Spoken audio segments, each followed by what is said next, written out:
BBC അതൃപ്തി അറിയിച്ചിരിക്കുകയാണ്. കേന്ദ്ര സർക്കാർ ഭീകരരെ ആയുധധാരികളെന്ന് മാത്രം വിശേഷിപ്പിച്ചതിനാലാണ് അതൃപ്തി അറിയിച്ചിരിക്കുന്നത്. BBCയുടെ സംപ്രേഷണവും പ്രത്യേകമായി നിരീക്ഷിക്കുന്നുണ്ട്. വിവരങ്ങളുമായി അർജുൻ പീതാംബരൻ നമ്മോടൊപ്പം ചേരുന്നു. അർജുൻ, BBCയുടെ ഇത്തരം നിലപാടുകൾക്കെതിരെ ശക്തമായിട്ടുള്ള പ്രതികരണങ്ങൾ ഇതിനു മുമ്പും നമ്മൾ നടത്തിയിട്ടുള്ളതാണ്. ഇപ്പോൾ എന്തെല്ലാമാണ് വിശദാംശങ്ങൾ? ഈ ഭീകരാക്രമണം നടന്നതിന് പിന്നാലെ തന്നെ BBC നൽകുന്ന വാർത്ത അതിൽ പലപ്പോഴും ഭീകരർ എന്ന് പറയുന്നതിന് പകരം വിശേഷിപ്പിക്കുന്നതിന് പകരം മിലിറ്റൻസ് അഥവാ ആയുധധാരികൾ, തോക്കുധാരികൾ എന്നുള്ള പേരുകൾ വിശേഷിപ്പിച്ചാണ് BBC നിരന്തരം വാർത്ത നൽകിക്കൊണ്ടിരുന്നത്.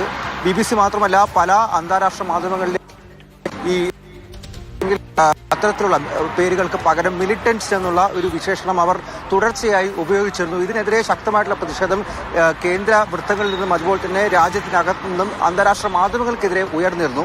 അതിന്റെ ബാക്കിപത്രം എന്നോളമാണ് ഇപ്പോൾ കടുത്ത അതൃപ്തി കേന്ദ്ര സർക്കാർ BBC അറിയിച്ചിരിക്കുന്നത്. BBC ഇന്ത്യ മേധാവിയെ അറിയിച്ചിരിക്കുന്നത്. മാത്രമല്ല, ഭാവിയിലുള്ള BBCയുടെ സംപ്രേഷണം എല്ലാം തന്നെ, ടെലികാസ്റ്റിംഗ് എല്ലാം തന്നെ നിരീക്ഷിക്കാൻ വേണ്ടിയിട്ടുള്ള ഒരു നീക്കത്തിലേക്കും കേന്ദ്ര സർക്കാർ നീങ്ങുകയാണ്. നേരത്തെ ഈ മാധ്യമങ്ങൾക്കുള്ള അഡ്വൈസറി ഇറക്കിയിരുന്നു. അതിൽ വാർത്തകൾ നൽകുന്നത് നിഷ്പക്ഷമായി നൽകണം, അതുപോലെ തന്നെ വസ്തുതകളിൽ അടിസ്ഥാനപ്പെടുത്തി നൽകണമെന്നുള്ള കാര്യങ്ങൾ ആവർത്തിച്ചിരുന്നു. ഒപ്പം സൈനിക നീക്കങ്ങൾ നൽകാൻ പാടില്ല തുടങ്ങിയ അഡ്വൈസറി കേന്ദ്ര സർക്കാർ മാധ്യമങ്ങൾക്ക് വേണ്ടി ഇറക്കിയിരുന്നു. പക്ഷേ നിരന്തരം BBC ഇത്തരത്തിൽ മിലിറ്റൻസ് എന്നുള്ള പദം, അതായത് ആയുധധാരികൾ എന്ന് മാത്രം എടുത്തു പറഞ്ഞുകൊണ്ടുള്ള വിശേഷിപ്പിക്കൽ ഈ ഭീകരവാദികൾക്കെതിരെ തുടരുന്നുണ്ടായിരുന്നു.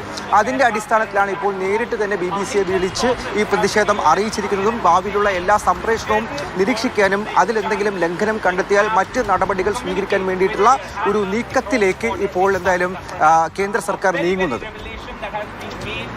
അർജുൻ, ഇപ്പോൾ പ്രധാനമന്ത്രിയുടെ വസതിക്ക് മുന്നിലാണ് എന്നുള്ളതാണ് നമ്മൾ മനസ്സിലാക്കുന്നത്. രാജ്നാഥ് സിംഗുമായുള്ള കൂടിക്കാഴ്ച തുടരുകയാണോ? നിർണായകമായ എന്തു ലക്ഷ്യമാണ് ഈ കൂടിക്കാഴ്ചയ്ക്ക് ഈ സമയത്തിലുള്ളത്? അല്പം മുൻപാണ് രാജ്നാഥ് സിംഗ് ഇവിടേക്ക് റേസ് കോഴ്സ് എന്ന് അറിയപ്പെട്ടിരുന്ന ഇപ്പോൾ ലോക് കല്യാൺ മാർഗ് എന്ന് പറയുന്ന 7ാം നമ്പർ വസതി, പ്രധാനമന്ത്രി നരേന്ദ്രമോദിയുടെ വസതി, അവിടേക്ക് എത്തിയിരിക്കുന്നത്. എനിക്ക് പുറകിൽ കാണുന്നത് നരേന്ദ്രമോദിയുടെ വസതിയാണ്. അല്പം മുൻപ് പ്രതിരോധ മന്ത്രി രാജ്നാഥ് സിംഗ് ഇങ്ങോട്ട് എത്തിയിരുന്നു. ഇപ്പോൾ കൂടിക്കാഴ്ച ഇതിനോടകം തന്നെ ആരംഭിച്ചിട്ടുണ്ട് എന്നുള്ള തരത്തിലുള്ള റിപ്പോർട്ടുകളാണ് നിലവിൽ ലഭിച്ചുകൊണ്ടിരിക്കുന്നത്. പ്രധാനമായിട്ടും സുരക്ഷാ വിന്യാസത്തെ സംബന്ധിച്ച് മാത്രമല്ല, വലിയൊരു തിരിച്ചടി ഉണ്ടാകും. അതായത് മുൻപ് 2 സർജിക്കൽ സ്ട്രൈക്കുകളുടെ ചരിത്രമുണ്ട്. അതിനേക്കാൾ മുകളിൽ ഒരു നടപടിയിലേക്ക്, സൈനിക നടപടിയിലേക്ക് ഇന്ത്യ കടക്കുന്നു എന്നുള്ള കാര്യം നിലനിൽക്കെ അവിടെ ഇന്റലിജൻസ് തലത്തിലും മറ്റ് കാര്യങ്ങളിലുമെല്ലാം തന്നെ വലിയ പദ്ധതികളും വലിയ കാര്യങ്ങളും ചർച്ച ചെയ്യണം, അതുപോലെ തന്നെ പദ്ധതിയിടണം തുടങ്ങിയ കാര്യങ്ങളെല്ലാം തന്നെയാണ് ഇപ്പോൾ പ്രധാനമന്ത്രിയെ നേരിട്ട് പ്രതിരോധ മന്ത്രി ധരിപ്പിച്ചുകൊണ്ടിരിക്കുന്നത്. ഇന്നലെ സംയുക്ത സൈനിക മേധാവി അദ്ദേഹവുമായി പ്രതിരോധ മന്ത്രി ഒരു കൂടിക്കാഴ്ച നടത്തിയിരുന്നു.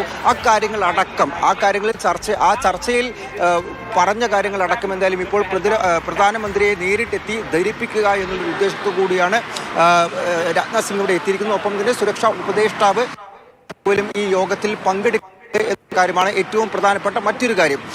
അതിർത്തി കേന്ദ്രീകരിച്ച് വലിയ സുരക്ഷാ വിന്യാസം ഉണ്ടാകുന്നു. പാകിസ്ഥാന് സഹായവുമായി തുർക്കി അടക്കമുള്ള രാജ്യങ്ങൾ രംഗത്ത് വരുന്നു എന്ന റിപ്പോർട്ടുകളുണ്ട്. അതിന്റെ എല്ലാം പശ്ചാത്തലവും ഈ യോഗത്തിൽ ചർച്ചയാകും.